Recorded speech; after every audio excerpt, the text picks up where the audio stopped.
All right. As we all know, this is my first time meeting with author Eric P. Bishop, and I'm John C. Rivera. I'm a new author myself. And why don't you go ahead and introduce yourself for us and tell us who you are and what you do? Yeah, thanks, John. So I do finance by day, and like a lot of people, my passion is to write. So I write by night and by weekends, and anytime I don't have my kids, when I have my kids for custody, that's my priority. And when they go to bed, sometimes I'll jump on stuff. So my free nights and weekends are when my cram sessions. Got two books out. I have a full length novel, The Body Man, that came out in originally in 2021, and I came out with a novella under my own imprint, my own publishing, back in October of last year. And the follow-up to The Body Man, which is behind me, will be coming out in June. So that'll be my third release and second full novel out. So Awesome. yeah, thank you. Congrats. Appreciate That it. sounds that sounds pretty exciting. If you don't mind, I want to ask you what inspired you to write? I started well, probably the biggest inspiration was actually my father. He gave me when I was a teenager, he used to work for the phone company, and he read like a madman because he'd have lots of downtime in the job and manholes and all that. And so he would always buy paperbacks of whatever book. And one of the first ones I remember him giving me, and I don't even remember which one it was, which is horrible, but he gave me a Tom Clancy book. And it was not, and I read a lot. I read a lot of more classics at that point. So he gave me this Clancy book, and I was just like, whoa, what is this? It wasn't the Hunt for Red October. I've got them all hardcover back there. It's one of the early ones. Okay. It's left me over the years of which one the first one he gave me was, but I just remember that it was something like I hadn't read before. Right. And so the love of that type of a style really grew on me. And then as I got into like college age, Vince Flynn came on the scene. And then Vince Flynn books were just, I couldn't put them down. And by that point, I was writing. I started writing poetry in college. And then as I got out of college, I did actually start writing, I'd say novels, but the problem was I never finished a novel. Right. So I wrote off and on for years, and I've said this a million times in interviews and stuff, but I have two folders still to this day on the computer I'm talking to you on. And one is Oh called wow. books, and those are my current projects or things I've written in the last 10 years or so. And another folder is called old books. And that whole folder is just filled with all these projects I started and never finished. Yeah. Yeah. So yeah, so I hit 35, and I think I went through my midlife crisis a little early, and I just said, man, I'm sick of working for corporate America. What am I doing with my life? I hear Um, you. I said, I want to just write a novel. And so I spent a while, came up with the concept for my first novel, and then I wrote like a madman, like my dad used to read. I wrote like a madman for about 3.5 months the summer of 2014, and I wrote my Wow. first novel. That's awesome. Yes, it was. Yeah. No, listen. I was actually going to ask you that question, but you already answered Oh, it. I was sorry. going to. I was no, no, no. I was going to ask you if you ever read Tom Clancy before, and obviously, who hasn't? Because I'm a big fan of Tom Clancy. I It pretty might be much hard to grew up. see with the thing, but every novel he ever wrote himself is up there, the hardcovers. That is I so have never awesome. read the ones he co-wrote with people, or when he passed. I know some of the guys that wrote with him. I'm fortunate to be connected enough in the industry, but and they probably wouldn't want to hear me say that, but I've never read any of the co-writing ones. I think because mentally it was like, if Clancy's not writing it, I know in my head this is someone else, and I don't want to read about Jack Ryan anymore. I don't, and I do watch the shows that come on Amazon Prime and stuff, and I know those are not Tom Clancy. That's just a concept of a character he created. Some seasons are better than other for that one, for the Jack Right, Ryan right. series.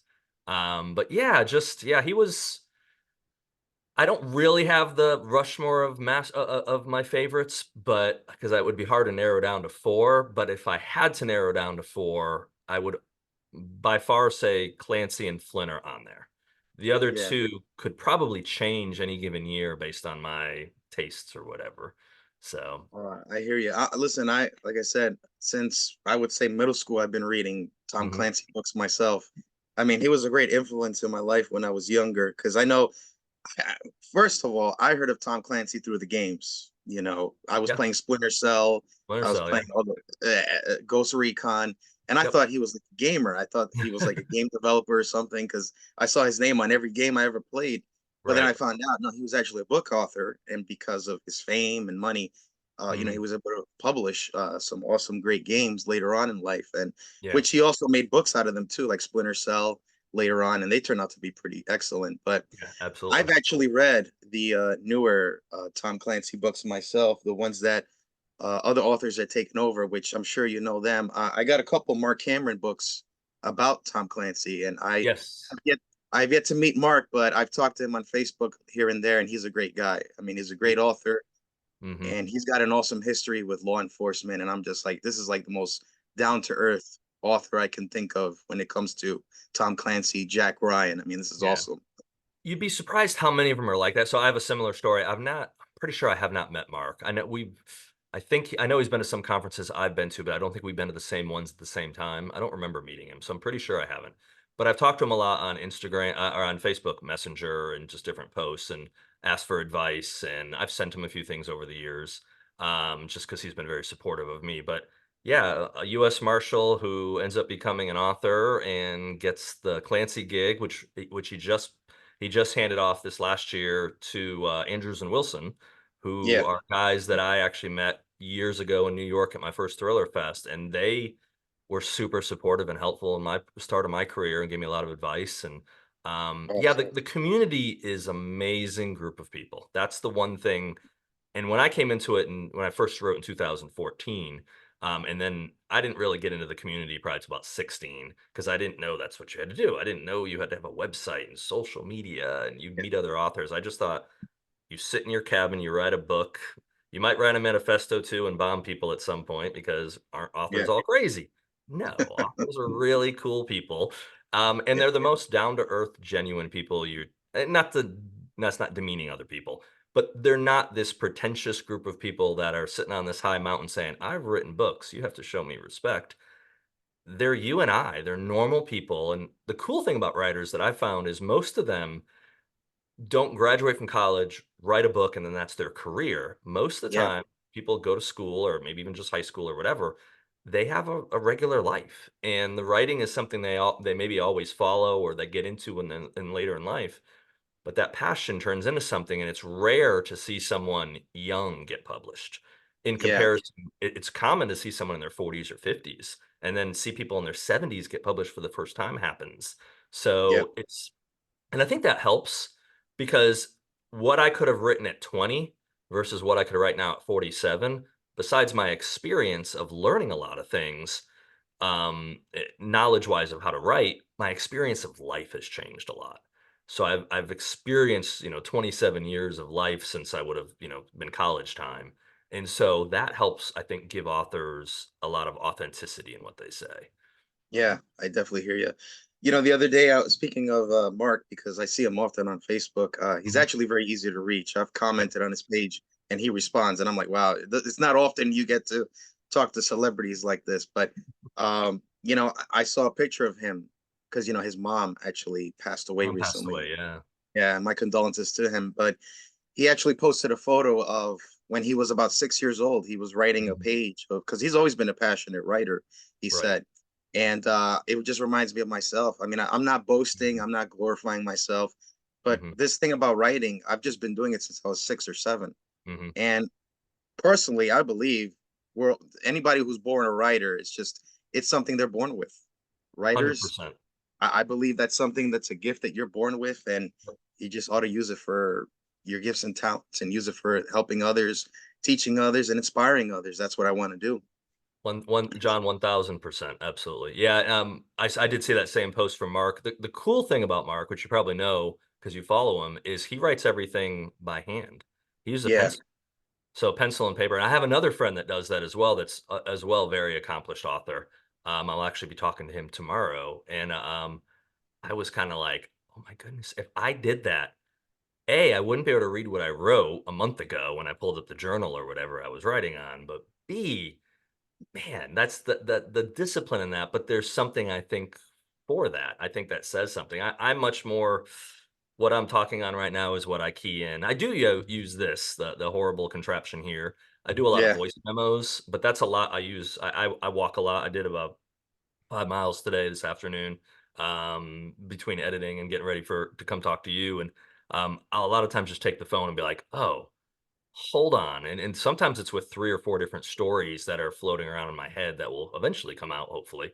And I just use the voice memos on there, and then I have to go through them when I'm writing that story and be like, Yeah. "Okay, yeah, that's what I wanted to say," or sometimes I'll read it, and be like, "Man, I don't know what that memo even means," or it just jumbles my words, and then I scream at my iPhone because I can't stand the iPhone, so I hear you.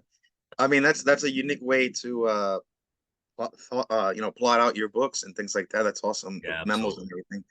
I mean, listen, ultimately, I'm gonna be honest, like I'm old school. I do prefer to write on pen and paper. Just Sure. like, but because we're living in a day and age of technology, I do everything through Microsoft Word, Mhm. sometimes Google Docs, and I know that can be a headache sometimes, but Yeah. that's really just the way things work today. So I just use technology, but preferably I like the old school way, right? Pen and paper. If I could, I would do it that way. You do it that way. Well, and Yeah, what I try to encourage people with when it comes to that type of thing, because people, a lot of times ask, "What's your schedule? When do you write? What do what do you use? Do you use pencil and paper? Do you use Microsoft Word?" And I always tell people the same thing: find whatever works for you. It yeah, doesn't matter what Mark Cameron does, what Eric Bishop does. It's irrelevant.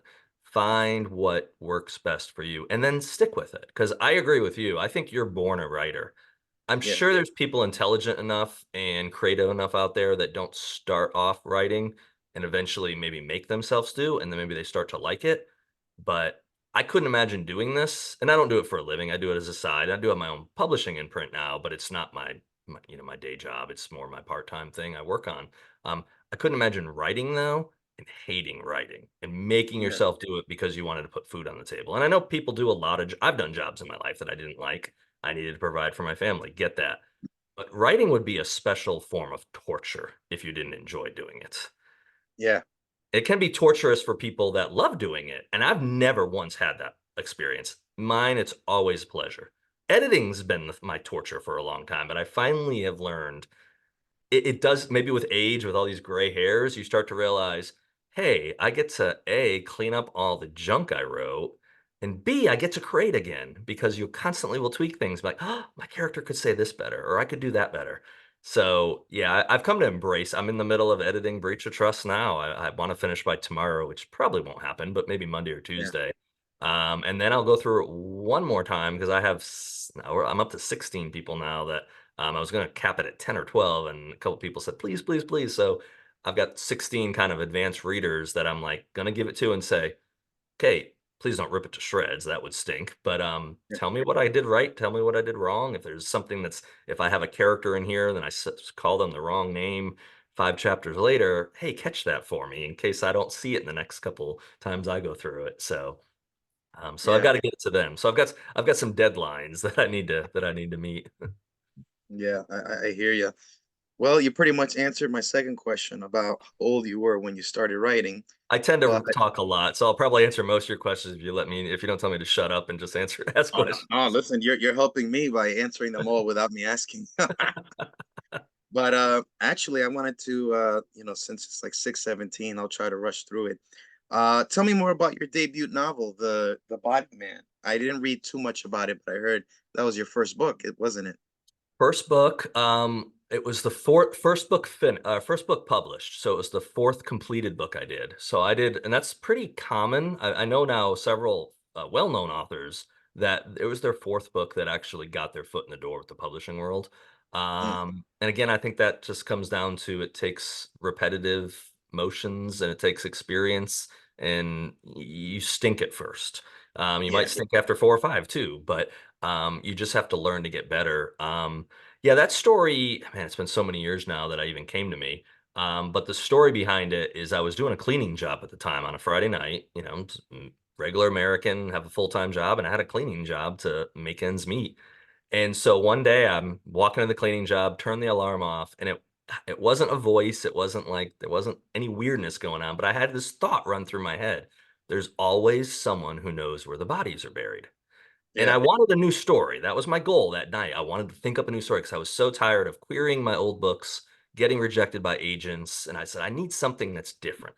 A lot of my books had military themes in them and stuff, which I wasn't military, but a lot of my close friends were.